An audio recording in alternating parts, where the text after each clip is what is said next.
Hey guys, welcome back. My name is Lisa. So I am lucky enough to have in my hands a brand new book that is going to be available May 26th. It's called Creative Junk Journaling by Natasha Ahmed. This book I wish I had when I started junk journaling like 5 years ago because it tells you what junk journaling is versus, say, scrapbooking. Junk journaling is more of a creative process that's more freer and liberating.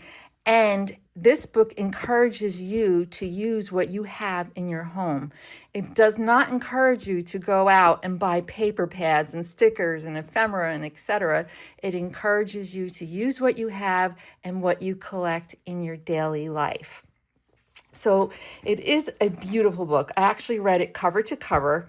It's a nice hardcover book. It is printed by Quattro Books. And you can buy this at Amazon, on Quattro. I will give links in the description box. And she basically has it divided up into introduction and six areas that she focuses on, which is memories, loved ones, identity, reflection, collection, and crafts. And then she shows you how to make certain projects in each section. So she says there's 20 projects. There's actually more than 20 projects because she goes into individually 5 different projects here at the end under crafts. And then the book culminates in some sticker sheets, cutout pages, and backing pages that you can use in your everyday junk journaling. So this does focus on junk journaling, not really scrapbooking, which is usually a little bit more controlled and organized.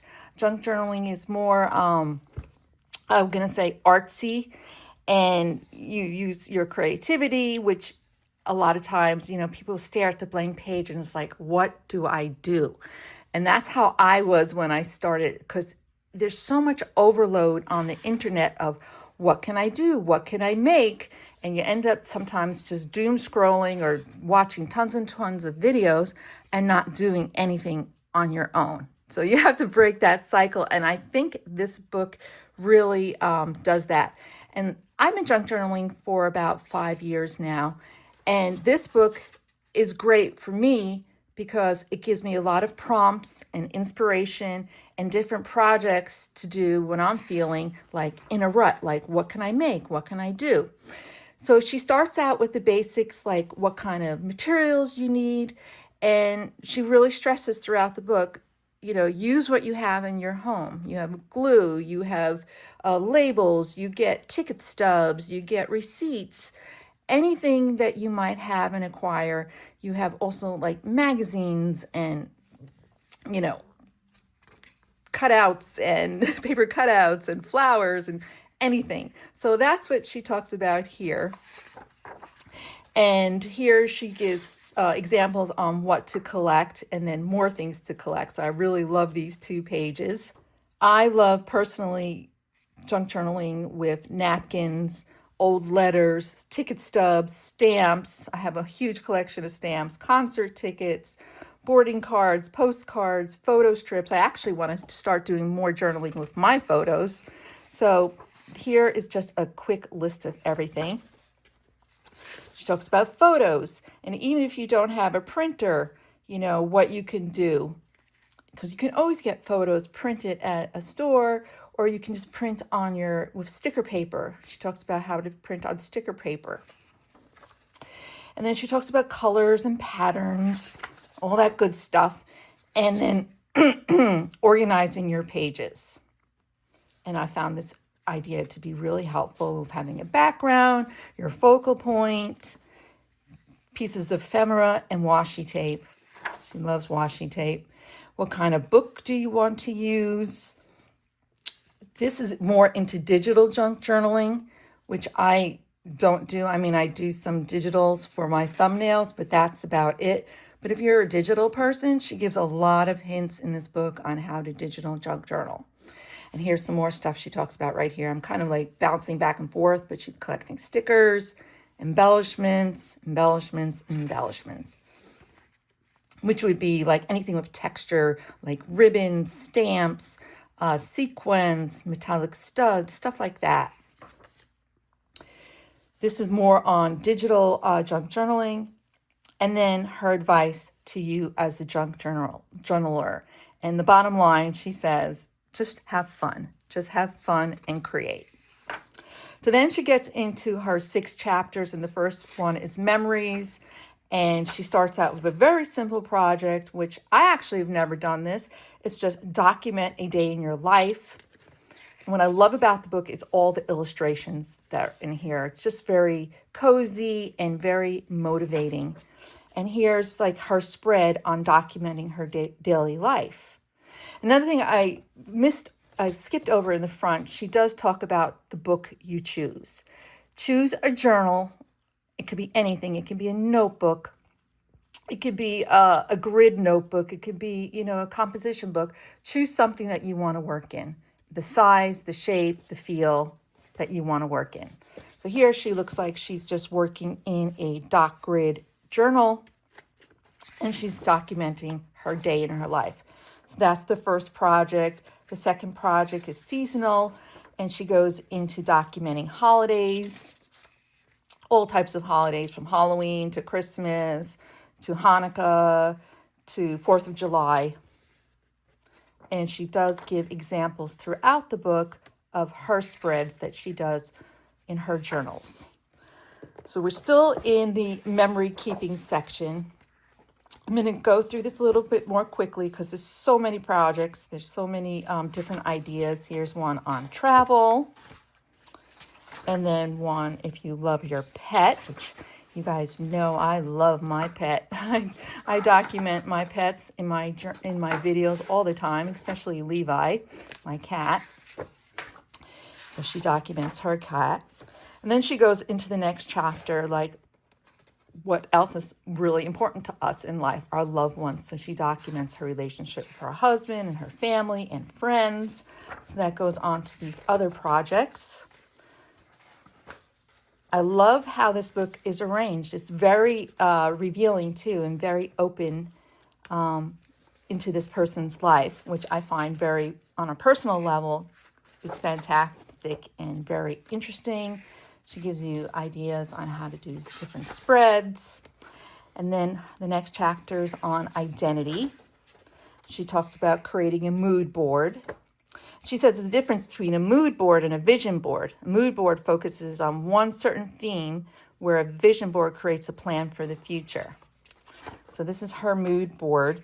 And in this one, what was she doing here? This is just her mood board of her favorite things and what she likes. That's her base. She has different types of mood spread ideas: color, self-care routine, interior design. Some are aesthetic. I love this one, what's in my bag. I just did a video on what's in my bag actually a couple of weeks ago. I think it was last week. And here she does a junk journal spread on what's in her bag. And I love how in every chapter she gives you prompts on what to include in your spread in case, you're just stuck and you don't know what to include. She always gives you lots of ideas. I like this spread too. It's her favorite things. Again, in every chapter she includes what to include. So that's so helpful. Then she had different ideas like monthly favorites, category favorites, recent purchases. And then she even does a spread on her vision board. Tells you what you need. Here's another project on what's in my shopping cart, and her illustrations are actually adorable. I love them. This is just great. And of course, she gives you lots of ideas. She tells you what you're going to need, and it goes like this throughout the entire book. Here's one, Take Me Back. I guess she was born around 1997. Makes me feel like an old lady. I already had, by 1997, I already had one child, at least. Yeah, one child. And she does one on face collage, which is cute. And then the next chapter is on reflection, a love letter to yourself, a brain dump project,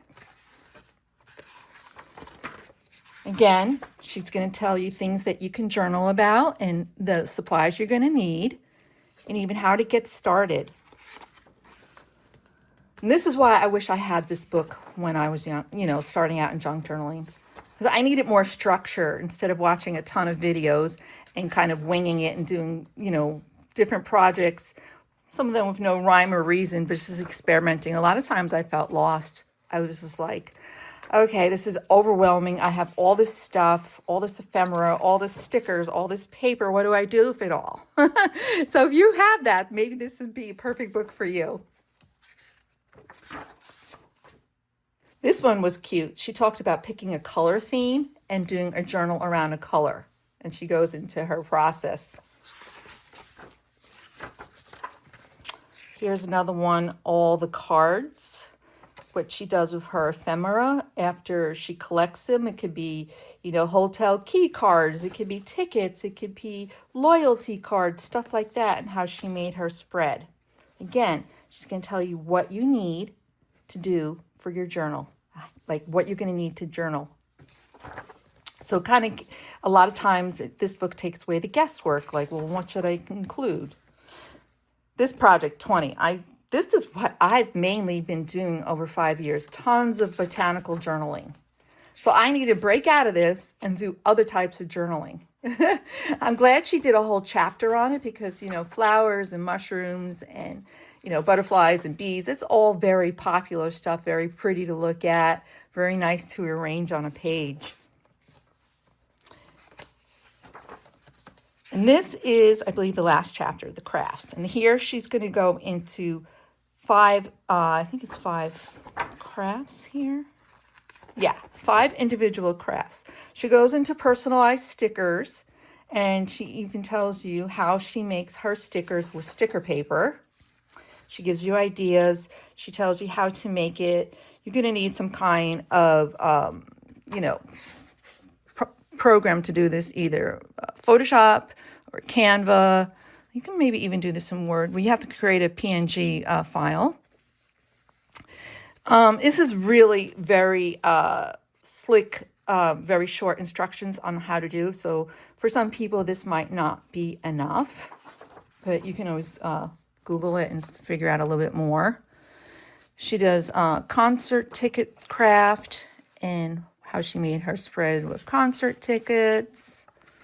In my day, a lot of concert tickets, we'd get stickers like that you would stick to mirrors and stuff like that. Photo booth strips. And then custom mini tins. I've actually journaled on tins and cardboard and stuff like that. Sometimes I feel the need to cover everything. And the last one is a do-it-yourself phone case. And she does give a lot of digital hints throughout the whole book if you're like more of a digital person. And this last part of the book is stuff that you can use. There's stickers. So she has just these 2 pages of stickers of her designs. You might want to photocopy this in case you want to save it and cut stuff out later, but these are actual stickers you can use in the book. And then she has cutout pages on nice thick paper, and there are 12 sheets of cutouts that you can use in a journal. And these are all her original drawings, which I think are really great. Oh, and I just noticed right here, the edges are perforated. So if you actually wanted to take this out, very easy to remove from the book. So there's 12 pages of that. And I love her drawings. They are adorable.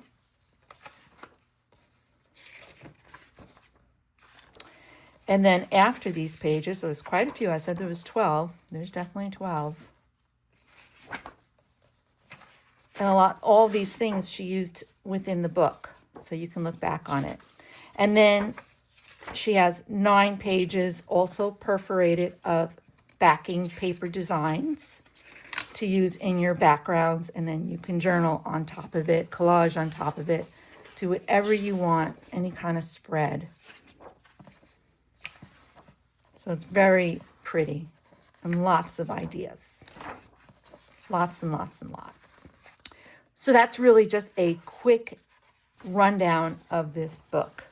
She is based in London. She has a husband, and a lot of his pictures are with her in this book.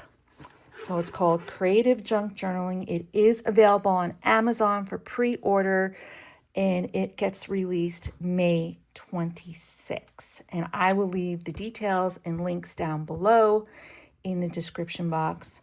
So yeah, I thought this was a great book. It was beyond my expectations because of all the ideas that are inside.